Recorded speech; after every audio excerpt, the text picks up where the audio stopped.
Yon, panibagong araw, panibagong vlog na naman tayo sa ating Facebook page tsaka YouTube channel. Yan. Ah, Mag-change nga pala tayo. Nandito nga pala yung ating dumating na in-order. At nakabili na din tayo ng Petron. Yan. Ito yung gamitin natin. Yan. Ang pinakamahirap kasi yung oil filter. Yung oil filter ang pinakamahirap kasi maghahanap ka pa. Ang sabi nila pwede yung oil filter ng Rider 150. Yan. Pero tayo in-order tayo sa online. Yan. Ito yung in-order natin na oil filter. Tara, huwag natin patagalin. I-change oil na natin si Chupapi.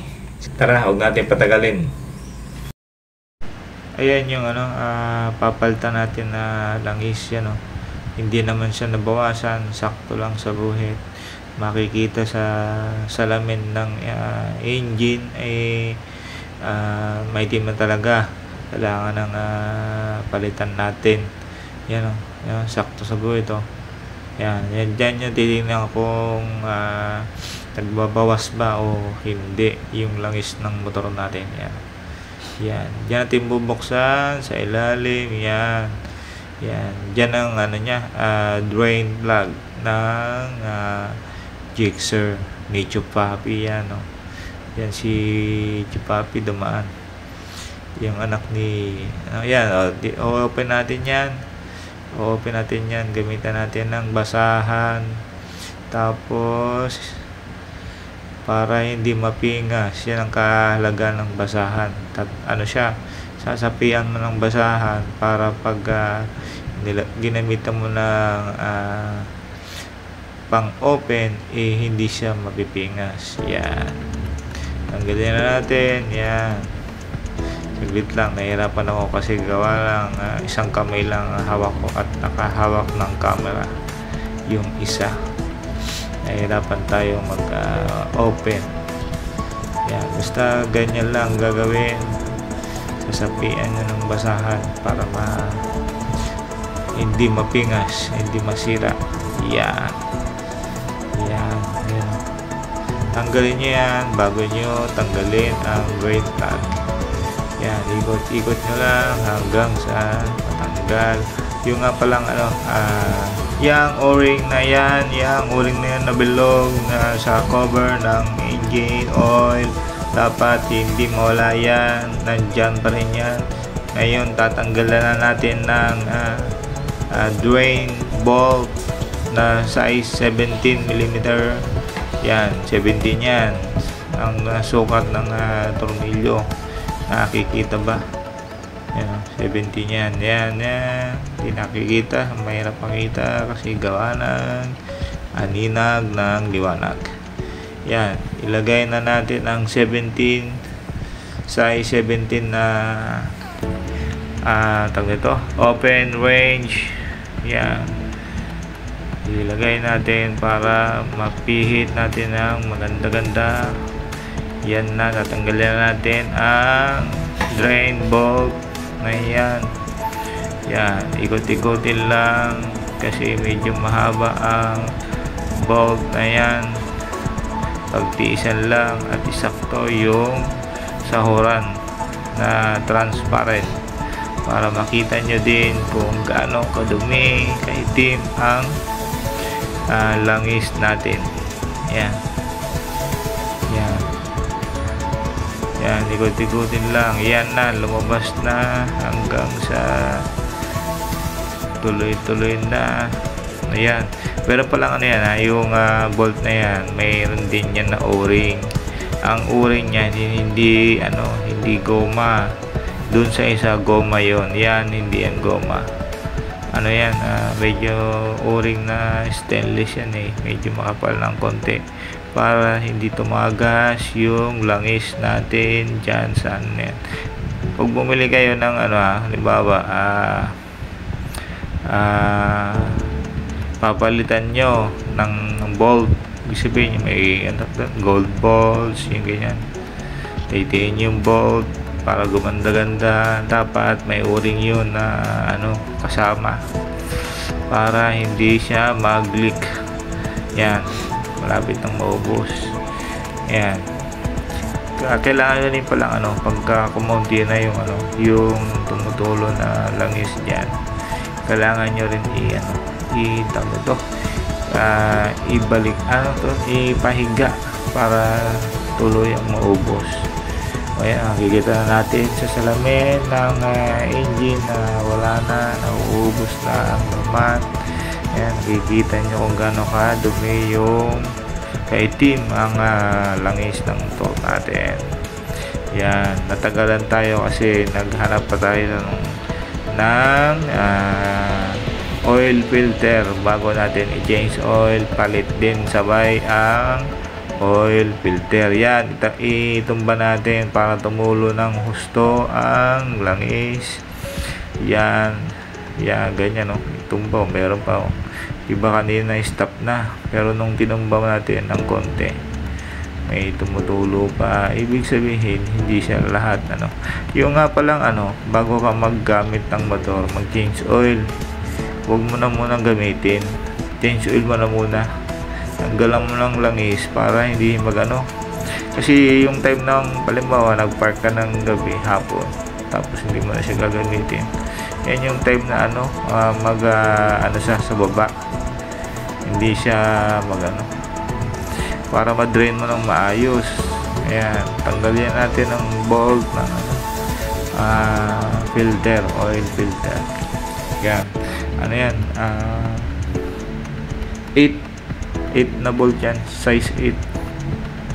Yan, dalawa yan, magkatabi, kabilaan. Yan, tanggalin mo lang yan, pitpiting mo lang din kasi yan, tanggal na natin ang cover ng oil filter.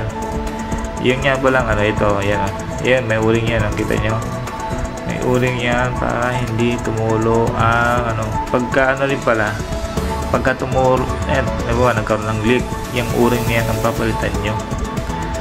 Yung goma kasi yan na siya parang na-expire, papalitan mo lang ng o-ring yan pag nakita mo na tumutulo. Yan dito mo yung gano'ng kaitim mo. Yan, gano'ng kaitim ang anong apat to. Nakailang change oil ako, mga 4 bago ako nagpalit ng filter, oil filter. Hindi yung kada change oil palit, hindi gano'n ang ginagawa ko. 4 na beses ako nag change oil, yung pang 5 palit filter na. Yan, i-open na natin ang in-order natin na sa online na filter, oil filter.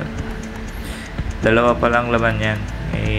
I-order tayo ng dalawa para yung extra reserve na natin kasi tagal dumating tagal dumating. Yan, tagal dumating kaya nag-serve pa tayo. Yan, nyo lang, kalimutan ko yung name niya, hindi ko na nasabi. I-sum nyo na lang para makita nyo yung pangalan ng ginamit ko na oil filter kasi sa totoo lang sa online mahirap din maghanap ng Gixxer. Yan, pang Gixxer na oil filter. Yun nga, sabi ko kanina, pwede naman daw, sabi ng iba, pwede yung oil filter ng Rider 150, pero yan, ang Gixxer yan, same lang dapat yan, ganyan. Yan, tag doon, replacement yan yung nabili ko, hindi original, kasi naghanap ako sana ng original sa store mismo, wala. Kaya napilitan ako mag replacement sa online, kaya hirap maghanap. Hindi ko rin napuntahan yung bilihan mismo sa Suzuki, gawa ng malayo. Yan, kaya pag kayo, punasan nyo na din, sabay nyo punasan yung loob ng lagayan ng oil filter. Yan, may tumutulo pa yan, kaya inayos ko ulit. Yan, tagilidin pa at meron pang tutulo. Yun, may tumulo pa. Kala natin, ubos na. Yan, di ba? Mayroon pa. Hindi kasi yan nasimuti, pero sa kita mo sa salamin, ano na, wala nang laman. Ayan, pwede mo. Punasan niya para pag balik, wala nang lumang langis. Pero naman siguro yan, pero konti. Yan. Yung pagbalik pala ng oil filter, kita mo yung butas na yan, isasakto mo dun sa meron yung doon sa loob. Isakto mo yung butas na yun doon. Hindi pwede na magkabaligtad. Hindi pwede yung butas nasa labas, dapat nasa loob yan. Sakto dun sa may sa may yan, sa may loob. Yan. Kabit nyo. Yan, dala mo yung replacement. O yan, kala ko kasi yan na maliit ang bonus, sakto lang pala. Kaya tinignan ko ulit kasi dapat kakapit yan pag nilagay mo yung oil filter, kakapit siya. Rubber kasi yung sa may unahan, parang pampakapit ng oil filter. Ngayon tumatanggal, kala ko iba yung bilog niya, malaki, sakto lang pala, pero ganyan talaga, natatanggal siya. Ayan, kabit na natin ang bolt. Yan, para mabilis, gamitan natin ng tools. Yan, ikot-ikot lang natin yan. Bilisan natin.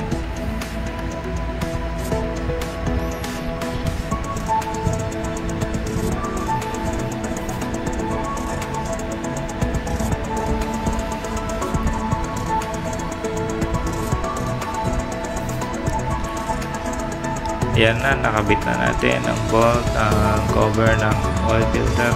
Ilalagay na natin si Petron. Baka naman. Yan. Yan. Kuha lang tayo ng embudo. Kasi hindi natin nakuha yung embudo. Gamitan natin ng embudo yan para malagay natin. Yan, kumuha tayo ng embudo at punas-punasan kasi na-stuck ng matagal para mawala yung mga alikabok at baka mapunta pa sa loob.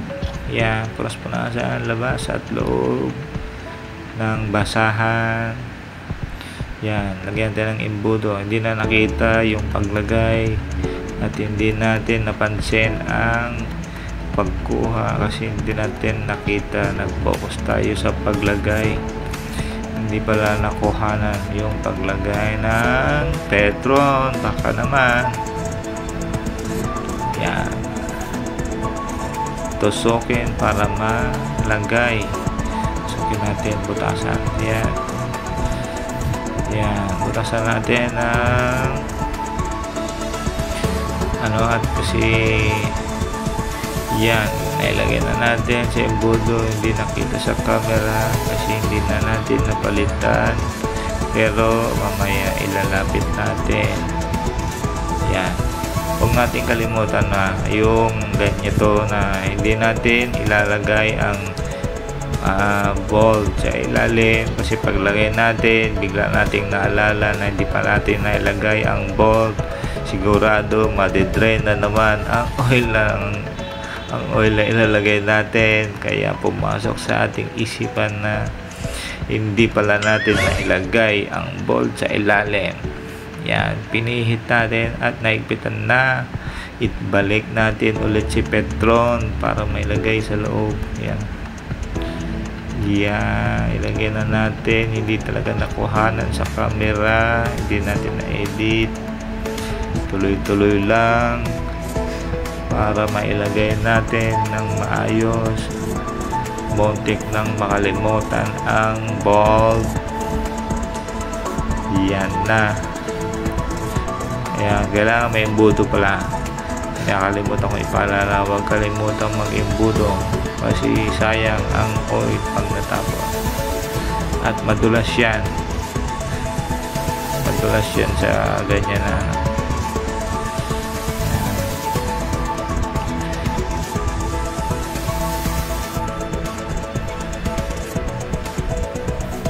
Yan, yung ano na yan, lagayan ng ano, petrol. Mayroon yung sukatan, makikita nyo kung ano, ganun na lang yung natira. Hindi naman nyo ilalagay lahat kasi yung binili ko na yan, 1 litro yan. Ilalagay lang natin dyan sa ano na yan, sa engine na yan, 800 lang. Kaya hindi natin iuubos kasi 800 lang siya.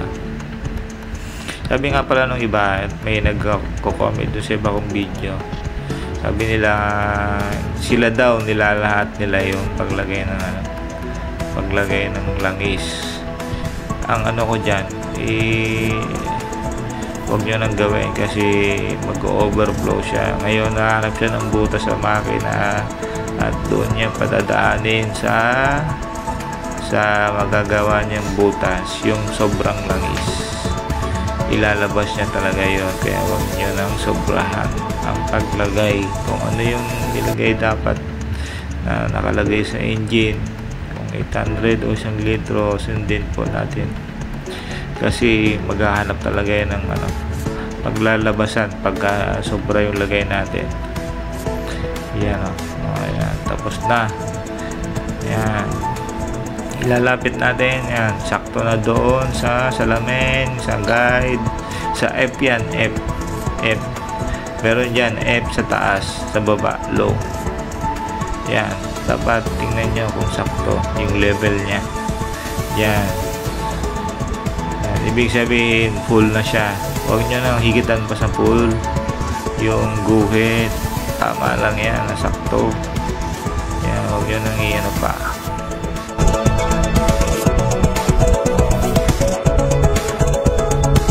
Thank you for watching sa aking pag-change oil ng motor. Maraming salamat.